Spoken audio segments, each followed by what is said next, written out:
Всем привет! Вот у нас долгожданный дождик прошел, а то уже начало все подсыхать, земля высохла и не так росло. Но только что минус, что я не успел до него огороды посеять, как планировал. Эти пчелы в самоволку пошли и все карты мне спутали. Рой после пылесоса постоял на солнышке и отошел, так что идея с циклоном себя оправдала. А так что с ними было делать? Сами-то вряд ли бы они уже полетели. Больше 8 часов просидели, так уже многие из них в анабиоз впали. А так собрал практически всех. Был бы еще шланг подлиннее, так можно было из груши их снимать, и не нужно было бы лазить туда-сюда. Пришел, пропылесосил, практически всех собрал, и ни одна бы пчела не улетела. Ну, с огородами, конечно, косяк получился, не успел до дождя посеять. Зато 2 урожая собрал пчел. Ну а с другой стороны, профрезеровать я-то успел, и сорняки подсохли. А сейчас буду класть семена уже в увлажненную землю. А там к вечеру вроде бы снова передают дождь. Так что идти быстрее сажать.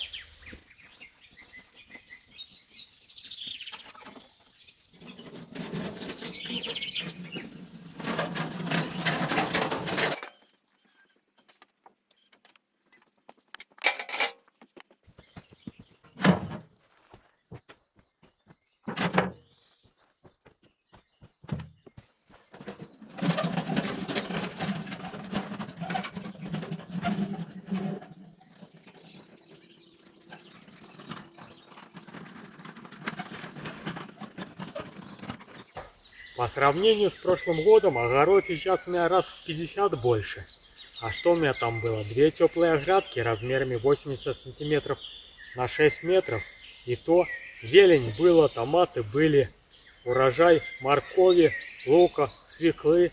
Хватило аж до середины января. И то, может быть, на месяц больше еще хватило. Но там его морозом прихватило, так по-быстрому кроликам отдал, чтобы не испортились. А сейчас вон какие земли. Надо еще думать, чем засадить их. Здесь полоску я уже рожь посеял. Она и обойти успела. Если вырастет и к осени созреет, уберу. И зимой буду свой хлеб печь. А что, я уже попробовал. Ну, первый блин получился, не нарушая традиции, но вкусный. А вот второй превзошел все ожидания и по внешнему виду, и по вкусовым качествам. Еще раз 5-6 попробую, и будет идеально получаться. Но загадывать еще рано, нужно сначала вырастить. А то я смотрю, кто-то уже подъедает, какие-то белые точки появляются. Да и здесь после дервана может еще все сорняками зарасти и не успеет вырасти и созреть. Как говорится, поживем увидим.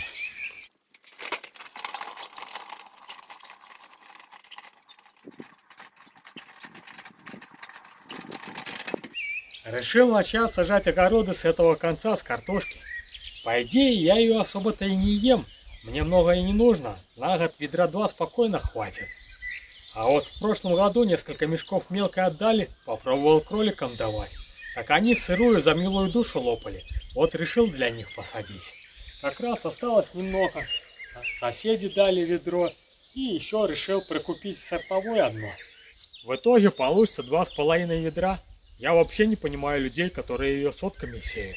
Ладно, если еще свиней держат на откорм, то да. А так, даже если ее есть раз в день, это порция 200-300 грамм, килограмм 70 получается за год на человека. Это 10 ведер, так лучше, чем сеять большое поле, обрабатывать техникой ее раз 5, полоть. Посадил маленькую градочку, полил в то время, когда необходимо, и получишь с меньшими затратами сил больше урожай. Из ведра 10.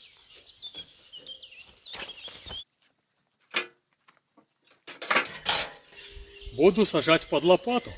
Мотоблок гонять на такие объемы не вижу смысла. К тому же у меня нет и агрегатов, чтобы ее обрабатывать потом. Ну ладно еще, посадить и выкопать могу попробовать тем плугом своим, что целину подрывал. А для промежуточных обработок что-то покупать не вижу выгоды. Так что и вооружился простым инструментом. Лопата, грабли, линейка. И буду обходиться ими. И получится еще заодно и легкой атлетикой позанимаюсь. а не тяжелый с мотоблоком.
Ну вот, 2,5 минуты побегал под музычку, присядочку, и картошка посажена.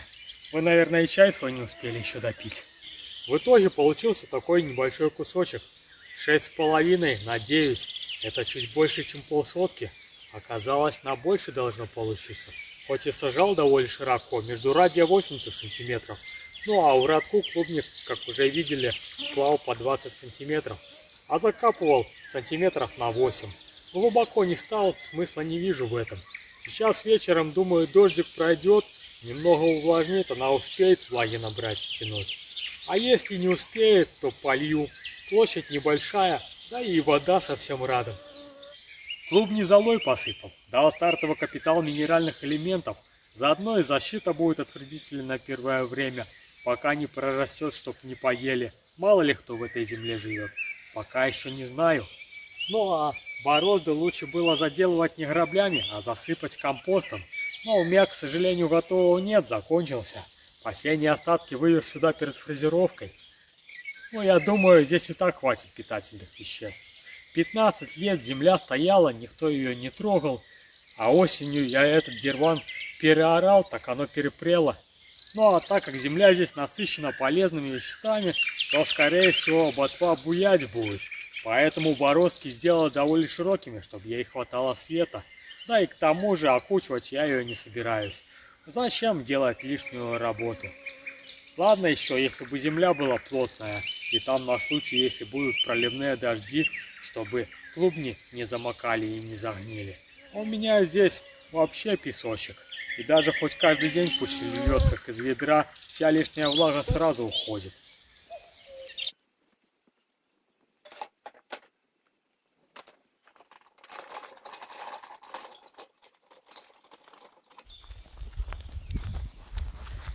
Сейчас Рой полетел туда, в ту сторону.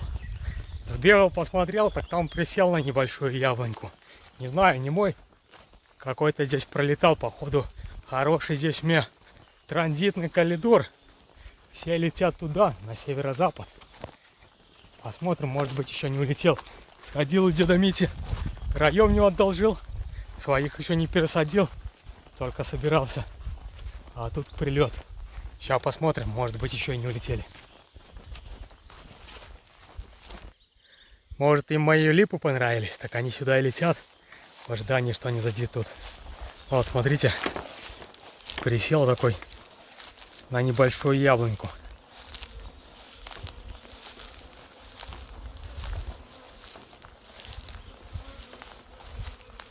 Ну, этот маленький.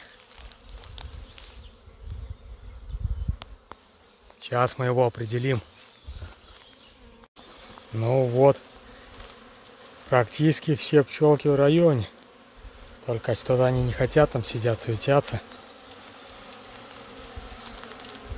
Наверное, понимают, что не получится им куда-то дальше полететь, куда они там собрались. Сейчас нести их домой, определять на постоянное место жительства.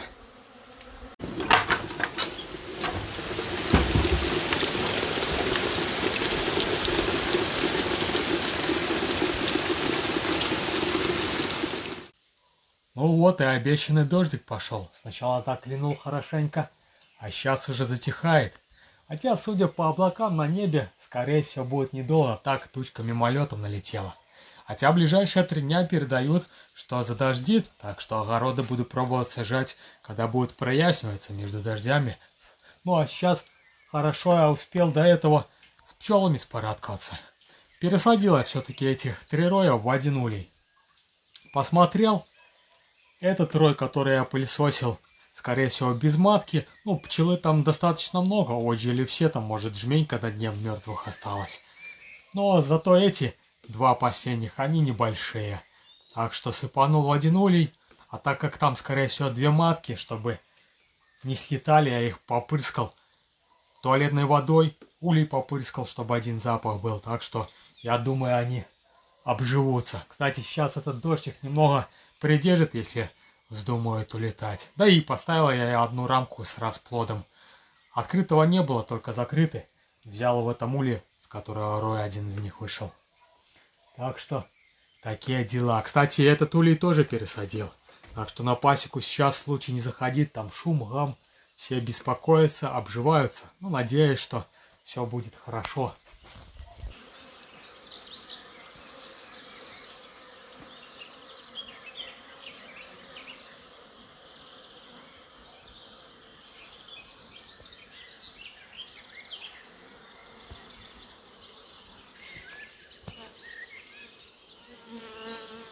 Ну, вроде бы немного успокоились, обживаются. В этом уле расплода практически не было. Лишь понемногу на каждой рамке, и то на выходе. А все остальное залито медом. Забрал у них 4 рамки без расплода, а все остальные в улей переставил. Ну и добавил еще 3 вощинки, и получился целый корпус. Через несколько дней буду понемногу забирать их и менять на вощину, чтобы была у них работа. Матка не скоро сеять еще начнет. Старая улетела недели 2 назад, обживается сейчас в новом улье. А маточники, они были тогда только заложили, и вот сейчас начали они выходить и роиться. Не знаю, есть у них сейчас матка или нет, но на всякий случай 1 маточник им оставил.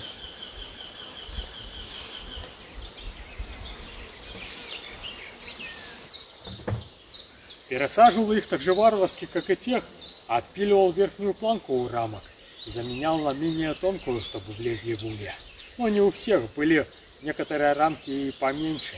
Но зато теперь они сидят в новом теплом улье. Ну а этот поставлю, послужит еще как ловушка.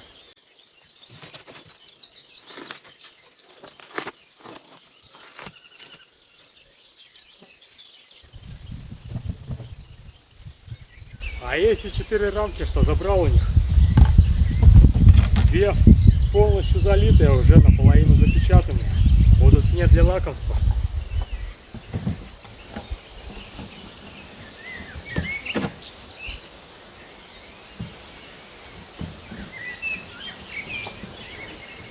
А 2 такие коровы, наполовину залитые незрелым медом, отдам роям для развития. Надо же делиться немного.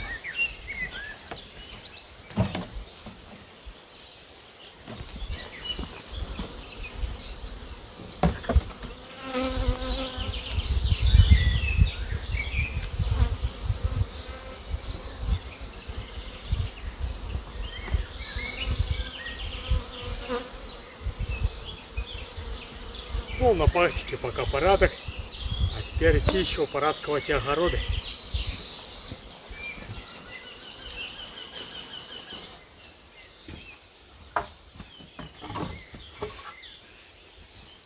О, опять затягивает, пока провозился в столярке.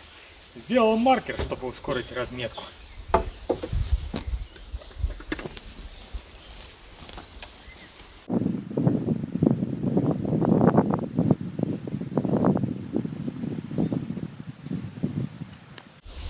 Белорусов хоть и называют бульбашами, но у меня на этом маленьком участке посадка картошки закончилась. Ну а так как кролики прошлую зиму питались в основном одной картошкой из корнеплодов, то в этом году, так как мало посеял, решил еще для них посадить свеклу. Но она будет получше и посочнее, особенно в сильные морозы, когда проблемы с поением, вода замерзает, то будет само то на замену. Много садить не буду, в принципе сколько получится. Купил тут один пакетик, сколько, 200 грамм, ну как раз на сотку получается. Хотя походу я с посадками немного просрачил. Написано срок посева с конца апреля до 20 мая, а сегодня 21. Ну, надеюсь, что срок годности не истек за один день и обойдут.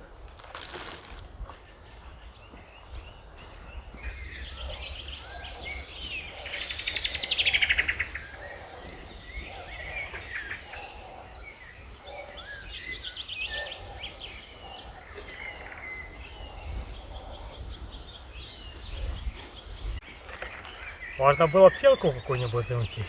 Пробежался, и не нужно вручную это делать. Но сейчас нет времени особо из-за погоды. По-быстрому закидать, пока еще дожди не начались.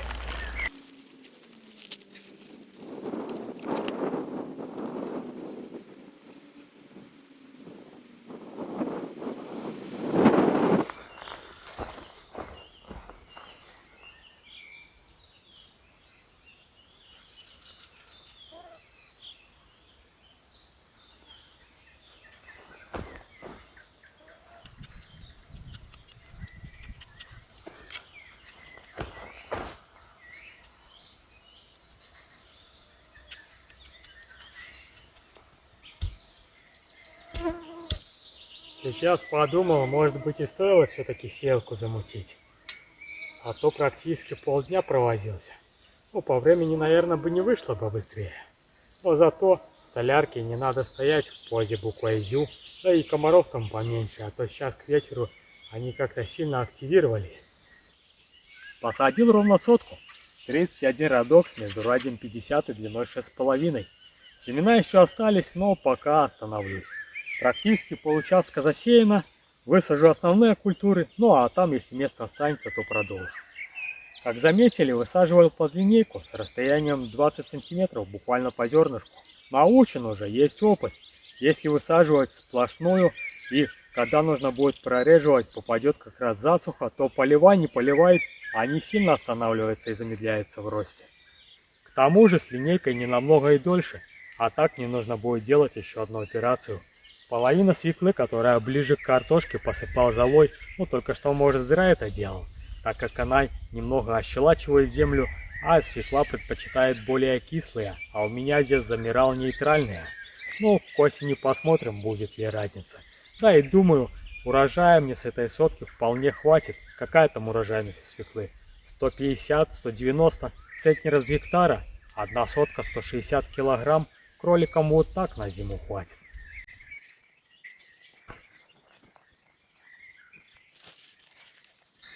А сейчас лук-севок высажу под этот же маркер. Ну, только немного изменю размеры, уменьшу между клубнями до 8 сантиметров и маркером пройдусь 2 раза со смещением на 10 сантиметров.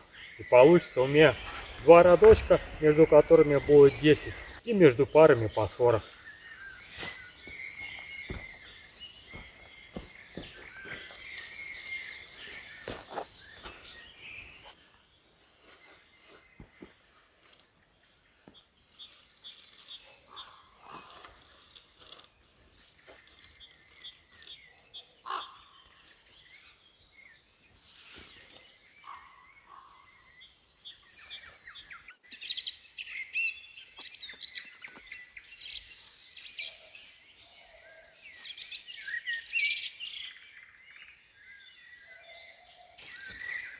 Я тут подумал, раз уж пошла такая жара с этими роями, то стоит съездить проверить ловушки, которые оставил. Уже неделя прошла, а заодно и коня своего выгулять, а то за зиму застоялся, запылился.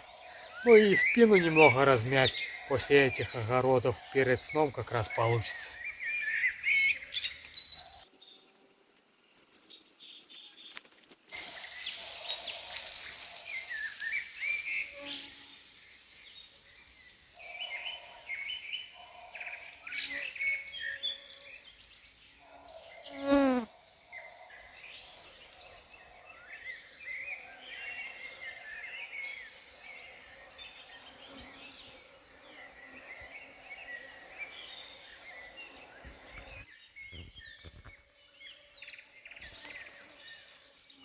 Как-то я сглупил.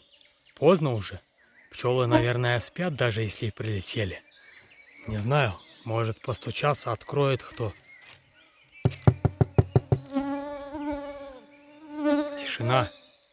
Вряд ли кто-то прилетел. На эти бочки я-то особо и не рассчитывал. Да ладно, следующее уже. Проверять как-то ехать стрёмно. Темнеет. Луна он практически полная. Да и туман он какой-то с кустов подкрадывается. Жутковато.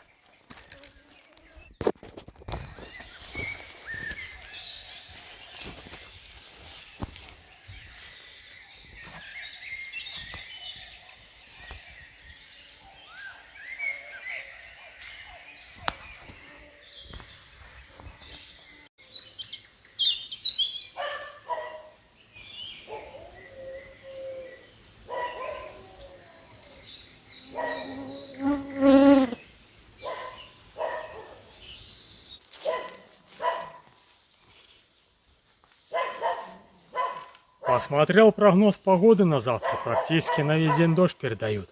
Так решил пойти укосить, пока еще трава сухая. А то нечем кроликов будет кормить.